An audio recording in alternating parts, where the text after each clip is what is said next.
Good morning students, Chandra coaching centre में एक बार आपका फिर स्वागत। मैं आज आपको डेप्रिसिएशन चैप्टर बता रहा हूँ जो यूपी बोर्ड के अकाउंट की क्लास 12th में है और सीबीएसई में 11th क्लास में है। आप दोनों कोई भी हो, सीबीएसई या यूपी बोर्ड है, आप देख सकते हैं। मैं आपका उमेश चंद्र। समझिए आप डेप्रिसिएशन चैप्टर बहुत ध्यान से समझिए। सबसे पहले मैं आपको बताता हूँ एक चीज, डेप्रिसिएशन क्या होता है।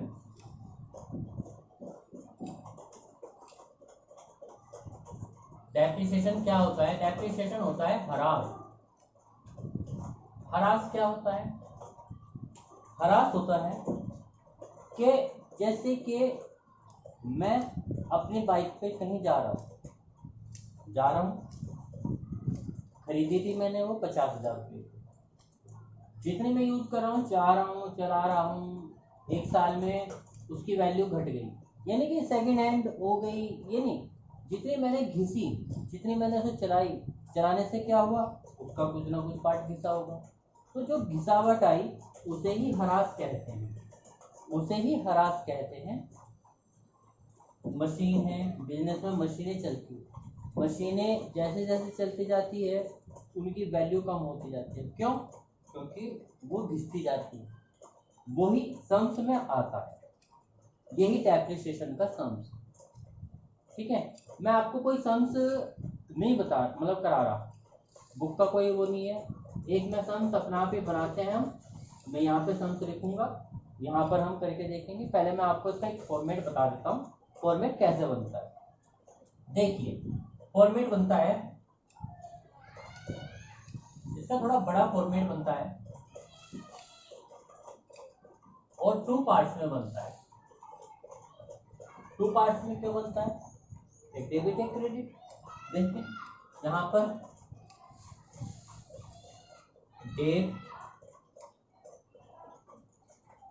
डेट आएगा, पर्टिकुलर अमाउंट, फिर यहाँ पर डेट, पर्टिकुलर और अमाउंट। यहाँ पर डेट, यहाँ पर्टिकुलर, यहाँ पर अमाउंट, फिर यहाँ पर डेट, यहाँ पर पर्टिकुलर और फिर यहाँ पर अमाउंट। ये है हमारा। चलो मैं आपको एक सम्स लिखते हैं, हम अपने आप ही लिखते हैं, देखते हैं। आइए यहाँ लिखते हैं साइड में। देखिए यहाँ लिखते हैं साइड में, आपको दिख रहा होगा शायद। देखिए मान लिया मोहन ने 1 जनवरी 2010 को एक मशीन 70,000 रुपये की खरीदी। एक ऐसे लिख देते हैं शॉर्ट में, 1 जनवरी 2010 को 70,000 रुपये की एक मशीन खरीदी। फिर उसने उसी टाइम 1 अप्रैल को ही 2010 को 1 लाख रुपए की और मशीन खरीद ली। फिर उसने गैप दे दिया, फिर 1 जुलाई 2011 नहीं 12 को 50,000 रुपए की एक और मशीन खरीदी। फिर नेक्स्ट ईयर 1 जनवरी 2010 को उसने फिर 1 लाख रुपए की मशीन और खरीदी। ठीक है, अब हुआ क्या कि उसने 1 जनवरी 2014 को पहली मशीन का 1/2 आधा भाग 15,200 रुपए में बेच दिया। और इस पर जो ह्रास लग रहा है वो 10% लग रहा है। और आज मैं आपको पहले वाले तो बता रहा हूँ, स्थायी किस्त पद्धति। स्थायी किस्त पद्धति का मतलब होता है स्ट्रेट लाइन मेथड।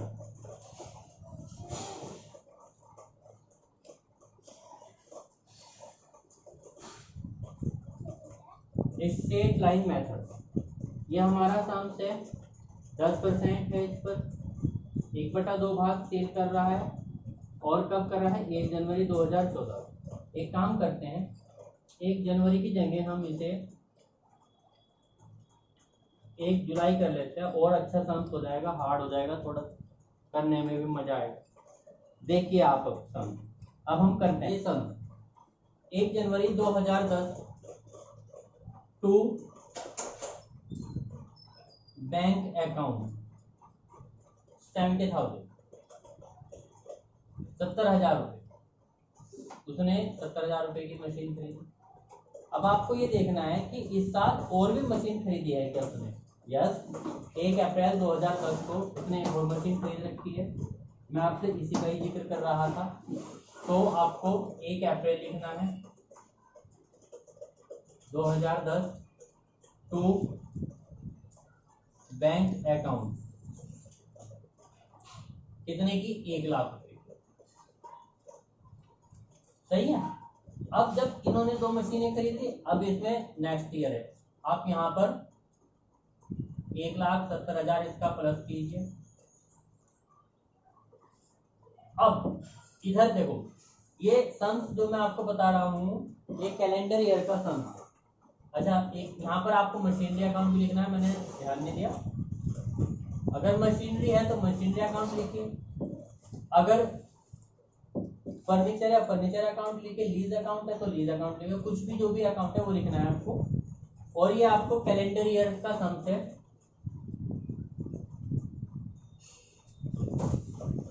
नेक्स्ट जो मैं सम्स बताऊंगा आपको फाइनेंशियल ईयर का बताऊंगा, ठीक है। आप हमने क्या करना है, 31 दिसंबर को कौन सा? 2010 बाय डेप्रिसिएशन। आप पूरा भी लिख सकते हो, आप शॉर्ट में, वो आपकी इच्छा है। DEPRICIATION depreciation account.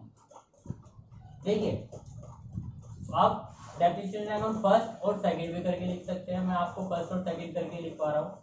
इस समय ये रहेगा ध्यान की कौन सा क्या है, और 2 है तो 2 डेप्रिसिएशन, और फिर एक हमारा बाय बैलेंस, और आंसर हमेशा सीडी आता है। थोड़ा सा नीचे कर लेंगे, कितना है? 1,70,000। देखिए 1 जनवरी को 70,000 का डेप्रिसिएशन आपने निकाला 10% के अकॉर्डिंग, यहाँ लिख लेते हैं 10%, आपको प्रॉब्लम नहीं होगी। जब 10% के अकॉर्डिंग हमने निकाला तो हमारा आया 7,000, ये रहा 7,000। और फिर 1 लाख का डेप्रिसिएशन जो हमने निकाला, 1 लाख का 10% आया 10,000, और अप्रैल में खरीदी। अप्रैल होता है आपका, अप्रैल से काउंट करो, अप्रैल मई जून जुलाई अगस्त सितंबर अक्टूबर नवंबर दिसंबर, 9 मंथ, 9 मंथ। और 9 मंथ का कैसे निकालते हैं आपको पता है या कराऊं? देखिए 10,000 मल्टीप्लाई 9/12, ये आपका 7,500 रुपया है, 7,500। अब आपको क्या करना है,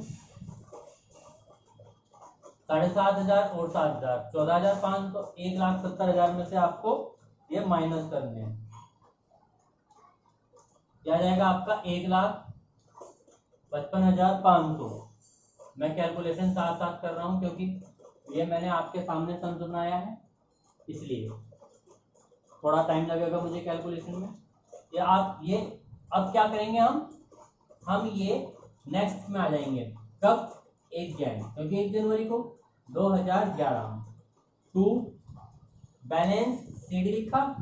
अब हम लिखेंगे बैलेंस बीडी, पूरा लिख सकते हैं आप, बैलेंस सेम उतार दो, 1,55,500।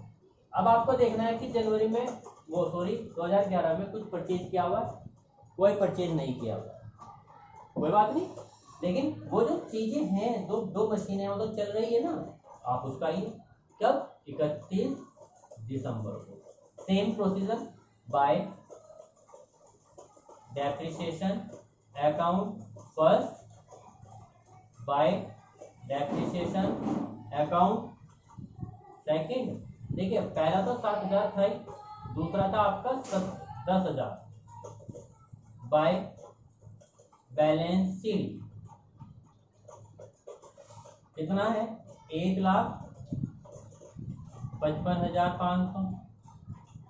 यहाँ भी आप लिखिए 1,55,500। जब आप 1,55,500 लिखोगे तो इसमें से आपको 10,000 गए 1,45,500 और 7,000 गए 45,500 1,38,500। शायद यही है 1,38,500। नेक्स्ट ईयर में यही आपको 1 जनवरी 2012 में टू बैलेंस बीडी के नाम से लिखना है 1,38,500। और सम्स में वो आपसे ये कहेगा कि आपको कितने ईयर का बनाना है। कब? मैं तो बना रहा हूँ 2014 में सेल की, तो मैं 10 से 14 तक का बना रहा हूँ 5 साल का। 10, 11, 12, 13, 14 5 साल का। कैसे? क्योंकि 10 से है ना ये, तो इसलिए 14 में बनता है। अब क्या होता है, 1 जुलाई में उसने एक मशीन खरीद रखी है। आप यहाँ लिखिए 1 जुलाई 2012 टू बैंक अकाउंट। बैंक या कैश अकाउंट, वैसे बैंक ज्यादा लिखते हैं। 50,000 रुपये आप इधर प्लस कीजिए 500 8 5 6 7 8 1,88,500। 31 दिसंबर को 2012 में 2011। फिर ये डेप्रिसिएशन लगेगा। इस बार 3 मशीन हो चुकी है। डेप्रिसिएशन अकाउंट फर्स्ट तो चल ही रहा है, bye depreciation account second, bye depreciation account third. क्योंकि थर्ड क्यों? थर्ड मशीन अब आती है। पहला तो 7,000 है, दूसरा 10,000 है, तीसरा हमारा 50,000 आया। लेकिन देखिए जुलाई में खरीदेंगे, अगर हम जुलाई में कोई मशीन खरीद रहे हैं तो वो 6 महीने पर है। 6 महीने का मतलब क्या हो गया? उसका आधा कर दो आप। इसका 10% 5,000 आएगा, आधा जाएगा उसका 2,500। यहाँ पर 2,500 से आप ये बताइए, ये आपके समझ में आया? क्लियर? अब हम यहाँ पर क्या निकालेंगे? बाय बैलेंस सीडी 1,88,500 में से 1,88,500 में से हम 10,000 7 17 18 19,500 माइनस कर देंगे। 1,69,000 1,69,000। एक बात का और ध्यान रखिए कि ये मशीन 1 जुलाई 2012 में जो खरीदी गई है, ये यहाँ पर 2012 में ही हाफ लगेगा। इसके बाद ये पूरी मशीन चल रही है। इस चीज़ का आप बहुत ध्यान रखना। देखिए अब हम नेक्स्ट पे आते हैं। 1 जनवरी 2013 में टू बैलेंस बीडी 1,69,000 और 2013 में 1 जनवरी को ही उसने 1,00,000 रुपए की और मशीन खरीदी गई। तो 1 जन को ही यही डेट लिख सकते हैं, या आप दोबारा लिख दो, कोई दिक्कत नहीं है। टू वैसे दोबारा लिखनी चाहिए क्योंकि वो तो बैलेंस की है और ये परचेज की है। बैंक अकाउंट 1,00,000 कितना हो गया? 2,69,000। अब हमने करना क्या है? मैं 1,00,000 भी प्लस कर देता हूँ। अब हमने करना क्या है? हमने इस तरफ आना है और यहाँ पर 31 दिसंबर 2013 बाय डेप्रिसिएशन फर्स्ट का थोड़ा स्पेस का मैं यहाँ पे लिख देता हूँ। 7,000 पहली मशीन का, 10,000 दूसरी मशीन का, तीसरी मशीन का 5000 लगेगा इस बार, मैंने भी आपको बताया था तीसरी मशीन का 5000 लगेगा, क्योंकि यहाँ पर आधे टाइम पे लिए थे, लेकिन अब तो जनवरी से स्टार्ट है ना, इस वजह से। और चौथी मशीन 1 जनवरी को ही दी गई है, 10,000 एक्स्ट्रा, ये रहा। तो ये हो गया 10,000, 20,000, 5, 25, तो 27,000, 5, 32, 25,000, ये हो गया डेप्रिसिएशन। ये आप बताइए मुझे, ये समझ में आया आपके? अब हम बैलेंस निकाल लेते हैं बाय बैलेंस सीडी। अब बैलेंस सीडी कितना था? 269। 269 में से हमने 32 माइनस करना है, 2,37,000 000, 2,37,000, ये रहा। देखना कुछ समझ ना आ रहा हो, मैं दोबारा दो बार बताऊंगा आपको, क्योंकि कैलकुलेशन थोड़ी ठीक रहेगी। अब हम आते हैं 2014 में सेल हो गई। हम पहले बैलेंस लिखते हैं 1 जनवरी 2014 में टू बैलेंस बीडी, वो है कि हमारा 2,37,000। थोड़ा मैं यहाँ नीचे लिखता हूँ क्योंकि ये बड़ा बैठता है। अब हम यहाँ आते हैं 31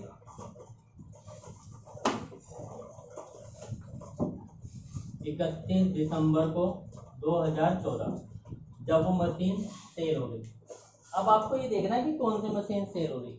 आपकी मशीन हो रही है फर्स्ट वाली मशीन, देखिए पहली मशीन का, और वो भी आधा भाग, पूरा भाग नहीं हो रहा है, 70,000 का है। समझाऊँ आपको? देखिए आप यहाँ समझ सकते हैं ऐसे। देखिए मान लीजिए पूरी मशीन है, ये आधा भाग है, 70,000 की पूरी मशीन है, तो 35,000 और 35,000 के दो भाग, ये चल रहा है, ये सेल हो गया। या कुछ रीजन चाहे कुछ भी हो, हमने कुछ नहीं करना है, हमने तो सेल दिखाना, ये सेल हो गया। अब आप देखिए यहाँ पर सबसे पहले तो बाय डेप्रिसिएशन अकाउंट, ये वाली मशीन सेल हुई, ये तो नहीं हुई, ये भी नहीं हुई, और ये भी नहीं, इनका तो डेप्रिसिएशन सेम लगेगा ही। देखिए आप क्या होता है, डेप्रिसिएशन में लगा दो, थोड़ा ऐसे ही लिख लेता हूँ स्पेस की वजह से। 10,000 तो ये है, 5,000 ये भी है, दूसरी मशीन का मैं ये चीज बता देता हूँ, 10,000 ये भी है, ये तो है डेप्रिसिएशन। और जो ये मशीन थी 70,000 की, इसमें 35,000 वाले तो चल रही है ना, आधी तो चल रही है, तो 35,000 का 10% 3500, यानी कि ये 3500 भी लगेगा।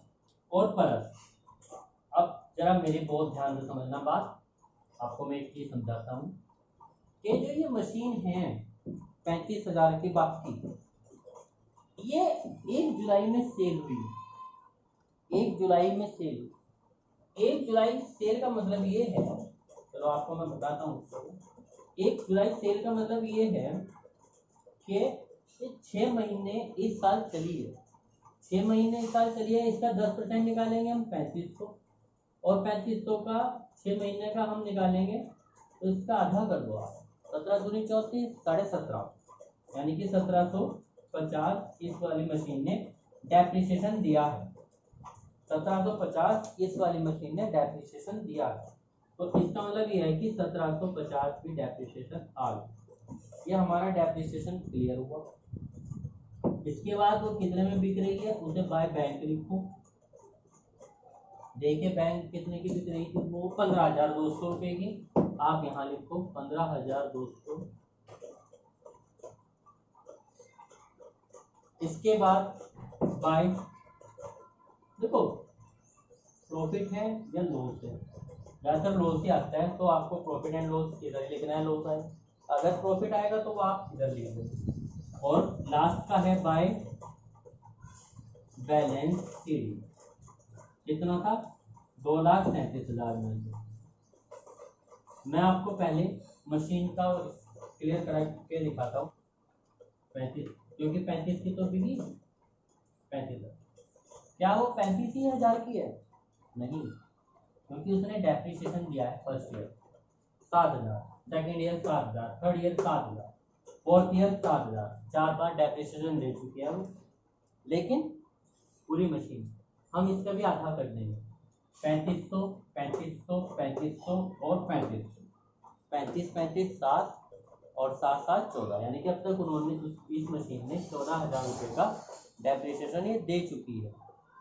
चाहे तो आप सिंगल सिंगल ऐसे कर दो फर्स्ट ईयर सेकेंड ईयर करके, और चाहे आप पूरा का पूरा 14,000 का डेप्रिसिएशन माइनस कर दो। इसमें से 0, 0, 0, 1, 21,000 रुपये की मशीन रह गई है वो, जिस दिन सेल हो रही है। जिस दिन सेल नहीं हो रही है 1 जनवरी को, और यहाँ पर जुलाई में उसने, आपने देखा होगा, एक डेप्रिसिएशन और दिया है 6 महीने का 1,750। तो अभी हम ये करते हैं, 21,000 में से 1,750 भी हम माइनस करेंगे, क्योंकि वो 6 मंथ का डेप्रिसिएशन 1,750। जब हम ये माइनस करेंगे हमारा आएगा 19,250। ये वैल्यू है एट ए टाइम, जिस टाइम वो सेल हो रही है मंथ 1 जुलाई को। यहाँ मैं लिख देता हूँ आपके लिए 1 जुलाई 2014। और जो वो सेल हो रही है वो मशीन हो रही है आपकी 15,200 की सेल। कहाँ पर लिखेंगे? यहाँ लिखा हुआ है। तो आप इसमें से 15,200 माइनस कर दीजिए, यह आपका आएगा 4,050। वो आपको पीएल में लिखना है, यानी कि आपको 4,050 का नुकसान है उस मशीन पर।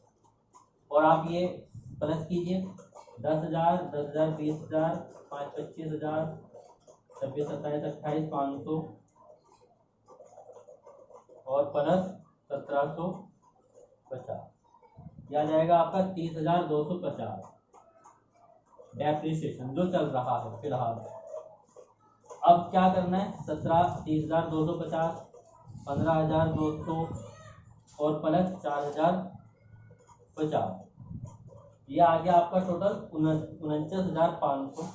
और आपका यहाँ है 2,37,000, इसमें से आप इसे माइनस कर दीजिए, यह आपका आएगा 1,87,500, 1,87,500।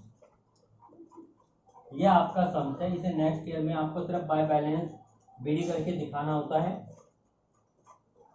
यह आपका सम्स है, बहुत अच्छा सम्स बना था और बहुत ही अच्छा हुआ है। आप देखिए, समझिए। नहीं समझ में आ रहा हो एक बार और आप वीडियो देखिए, नहीं आ रहा तब भी देखिए, आपके 100% समझ में आएगा। और मुझे लगता है कि पहली बार में आपके समझ में आ ही गया होगा। मैं नेक्स्ट वीडियो में आपको, ये तो मैंने आपको स्थायी किस्त पद्धति बताया था, स्ट्रेट लाइन मेथड। मैं नेक्स्ट में आपको क्रमागत, जिसे हम डिमिनिशिंग कहते हैं, वही बताऊंगा। इसी तरह से सम्स बताऊंगा। चाहे तो आप यही सम्स मैं आपको दोबारा उससे बता दूँ, वो एक अलग बात है। चलिए, आप ध्यान दीजिए अपने इस पर। मिलते हैं नेक्स्ट वीडियो में, तब तक के लिए बाय। और सब्सक्राइब जरूर कीजिए और लाइक भी कीजिए।